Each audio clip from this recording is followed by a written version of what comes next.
And now ఇప్పుడు బాబీ గారి మాటలు వినే టైం వచ్చేసింది. సో రిక్వెస్టింగ్ డైరెక్టర్ బాబీ గారు. ఎవర్రా మీరంతా అన్నట్టుంది ఒకసారి. అందరికీ నమస్కారం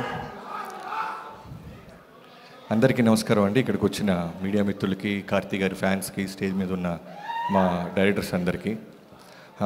మధురా శ్రీధర్ గారు కాల్ చేసి రమ్మనగానే నేను ఇమీడియట్గా 1 సెకండ్ కూడా ఆలోచించకుండా కార్తీ గారు ఉన్నారనగానే వచ్చేసాను. అంటే అంత హ్యూజ్ లవ్ ఆయన తెలుగు ఆడియన్స్ నుంచి గెయిన్ చేశారు. జనరల్గా మన తెలుగులో చాలా సినిమా పిచ్చోళ్ళం, మనకి ప్రాంతము, భాష ఏ సంబంధం ఉండదు. పిచ్చిగా ప్రేమించడం తప్ప మనకేం తెలీదు. అలా ప్రేమించిన దాంట్లో చాలామందిని మనం థియేటర్ దగ్గర దాకా ప్రేమిస్తాం. బట్ కార్తీ గారు, సూర్య గారు థియేటర్ నుంచి మన ఇంటికి వచ్చేసారు, మన బైకుల మీద, మన ఆటోల్లో, మన బస్సుల్లో. సో మన ఫ్యామిలీలో పార్ట్ అయిపోయారు వాళ్ళు.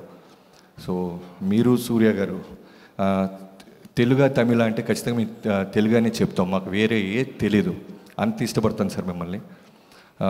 మీ యాక్టింగే కాదు, I admire your selection of script sir. First నుంచి మీ ఫస్ట్ డెబ్యూ పరుతువీరం దగ్గర నుంచి.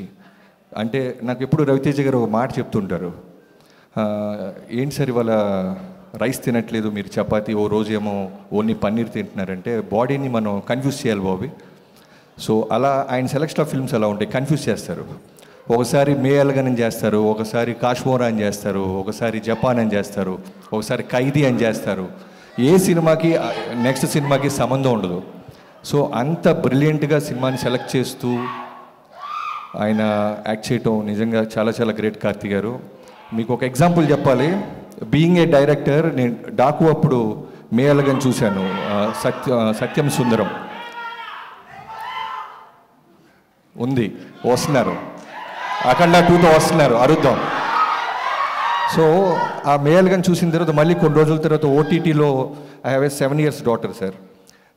సినిమాలు ఇంట్లో చూస్తుంటే తెలియకుండానే ఏడ్ చేస్తున్నాను. నా కూతురు నా వైపే చూస్తుంది, మ్యాక్సిమం నేను దాచుకొని ఇలా పెట్టుకుంటూ ఏడుస్తున్నాను. డడ్డా ఇది సినిమా, నువ్వు డైరెక్టర్వి అయినా ఏడుస్తున్నావు ఏంటంది. అవేమీ తెలియకుండా డైరెక్టర్ అని మర్చిపోయాను, సినిమాని మర్చిపోయాను. That's how you acted with Arvind Swamy గారు. బెస్ట్ ఎగ్జాంపుల్ అది మీ పర్ఫార్మెన్స్కి. ఏడుస్తూనే ఉన్నా సినిమా చూస్తున్నంత సేపు. So one of the finest actors we have. ఇంకా ఈ సినిమా గురించి చెప్పాలి అంటే ఖచ్చితంగా నలన్ స్వామి గారి గురించి మిగతా నా కొలీగ్స్ అందరు చెప్పారు. సూదుకోవం లాంటి గొప్ప ఫిల్మ్ తీసిన కల్ట్ డైరెక్టర్ అయినా ఖచ్చితంగా ఈ సినిమా దానికంటే మంచి పేరు తెచ్చుకుంటుందని నమ్ముతున్నాను. అండ్ కృతి శెట్టి గురించి చెప్పాలి. మాకు ఆల్మోస్ట్ ఫ్యామిలీ లాగా, మా నైబర్, ఒకే చోట ఉండేవాళ్ళం మేము. వాళ్ళ పేరెంట్స్ ఎప్పుడు రెగ్యులర్ కలుస్తూ ఉంటారు. సో చాలా మంచి అమ్మాయి, అంటే మన తెలుగు అమ్మాయి. ఉప్పిన తర్వాత చాలా చూజీగా, జాగ్రత్తగా చేసుకుంటూ వెళ్తుంది. కార్తీక్ గారితో మేనిఫెస్ట్ చేసింది, నేచర్ వినింది. అలాంటి కార్తీక్ గారితో ఇలాంటి సినిమా రావటం I'm so happy Kriti. I wish you all the best. And Gnanavel Raju గారి గురించి చెప్పాలి. మనం పరుత్వీర్ అని మాట్లాడుతున్నాం కదా, ఆ సినిమా కార్తీక్ గారిని లాంచ్ చేసి డెబ్యూ చేసిన జ్ఞానవేల్ రాజా గారికి I wish you all the best sir. మిగతా టీం అందరికీ I wish you all the success. See you in theaters. Thanks a lot. And Sasi గారి గురించి చెప్పాలి. ఈ సినిమా బ్లాక్ బస్ట్ అవుద్ది అనడానికి నాకు స్ట్రాంగ్, ఇందాక ఆయన మైక్ పెట్టుకోగానే నాకు వాల్తేరు వేరే డేస్ గుర్తొచ్చినాయి. ఎడిట్లో చాలా, అంటే ఒక సినిమా రిలీజ్ అవుతున్నప్పుడు చాలా టెన్షన్ ఉంటుంది, నర్వస్గా ఉంటుంది. ఏ డైరెక్టర్కైనా మనం ఎంత బాగా పనిచేసినా. ఫస్ట్ ఆడియన్గా నైజాం తీసుకున్నారు డిస్ట్రిబ్యూషన్. శశి గారు మా సినిమాతోనే స్టార్ట్ చేశారు.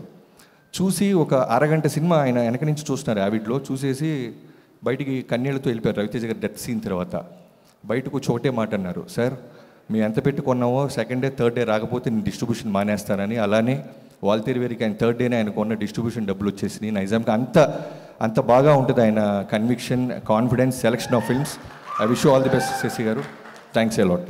సూపర్ గారు, థ్యాంక్ యూ సో మచ్.